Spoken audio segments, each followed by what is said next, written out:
नमस्कार, जय श्री राम। आप सभी समझदार पेंशनर्स और सरकारी कर्मचारियों, पेंशन मिलती है, एफडी में ब्याज आता है, एलआईसी में पैसा भरा हुआ है, लेकिन साल के अंत में टैक्स वाला नोटिस देखकर ऐसा लगता है जैसे सरकार कह रही हो थोड़ा और दे दो।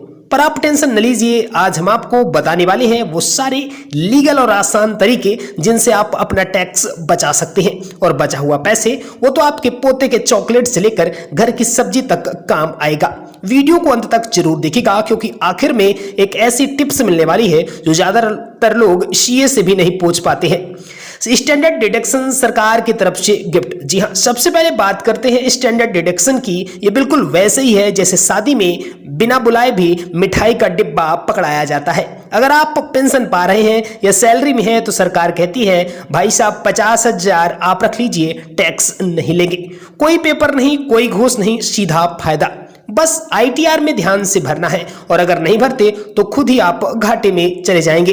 अब आते हैं हम सबके प्यारे सेक्शन 80C के, जहां पे ये सेक्शन है जैसे बाजार में 1+1 ऑफर है। आप PPF, LIC, FD, Sukanya Samriddhi और सीनियर सिटीजन स्कीम में निवेश करिए, और सरकार बोलेगी भाई 1.5 लाख तक की इनकम में टैक्स माफ। लेकिन हाँ, अगर आप सोच रहे हैं 2-3 एफडी जोड़ दूं, एलआईसी भी दिखा दूं और पीपीएफ भी, तो ध्यान दीजिए कुल मिलाकर 1.5 लाख तक ही आपको छूट मिलेगी।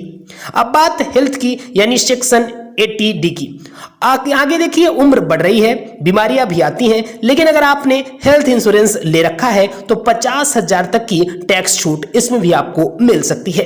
ये तो वही बात हो गई कि बीमारी आने से पहले ही उससे दोस्ती कर ले जाए। 80। अब जरा सोचिए, आपने एफडी करवाई, ब्याज आया और सरकार बोल रही है 50,000 तक के ब्याज पर कोई टैक्स नहीं। क्या बात है, ये फायदा सिर्फ सीनियर सिटीजन को मिलता है, यानी 60 साल से ऊपर वालों को। अगर आपके पास बैंक एफडी है तो ब्याज का टैक्स बचाइए और उससे पैसे से गर्मियों में आप ज़्यादा आनंद ले सकते हैं।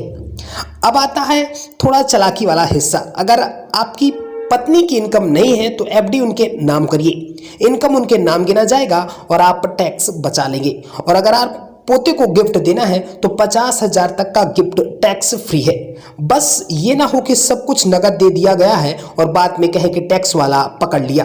अब जरा सोचिए, आपने एफडी करवाई, ब्याज आया और सरकार बोल रही है 50,000 तक के ब्याज पर कोई टैक्स नहीं। क्या बात है, ये फायदा सिर्फ सीनियर सिटीजन को मिलता है, यानी 60 साल से ऊपर वालों को। तो अगर आपके पास बैंक एफडी है तो ब्याज का टैक्स बचाइए और उस पैसे से गर्मियों में आम ज़्यादा खाइए। अब आता है थोड़ा चालाकी वाला हिस्सा। और अगर आपकी पत्नी की इनकम नहीं है तो एफडी उनके नाम करिए, इनकम उनके नाम गिना जाएगा और आप टैक्स बचा लेंगे। और अगर पोते को गिफ्ट देना है तो 50,000 तक का गिफ्ट टैक्स फ्री है। बस ये ना हो कि सब कुछ नगद दे दिया है और बाद में आप कहें कि टैक्स वाला पकड़ लिया। अब आखिरी लेकिन सबसे जरूरी बात, आईटीआर जरूर भरिए।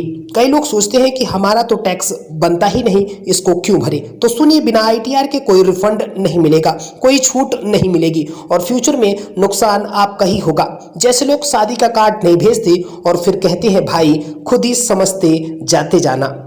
तो देखा आपने, टैक्स बचाने के लिए ना तो सीए की डिग्री चाहिए, ना कोई जादू, बस थोड़ी सी समझदारी और थोड़ा सा वक्त। अगर ये वीडियो पसंद आया है तो शेयर करिएगा और अपने उन साथियों के साथ जो आज भी एफडी को तिजोरी में रखना है जैसा मानते हैं। और चैनल को जरूर सब्सक्राइब करिएगा, क्योंकि अगली बार हम बताएंगे कैसे पेंशन को और बढ़ाया जा सकता है, वो भी बिना नौकरी के। कमेंट में अपनी राय जरूर दीजिएगा। Thanks for watching this. जय श्री राम।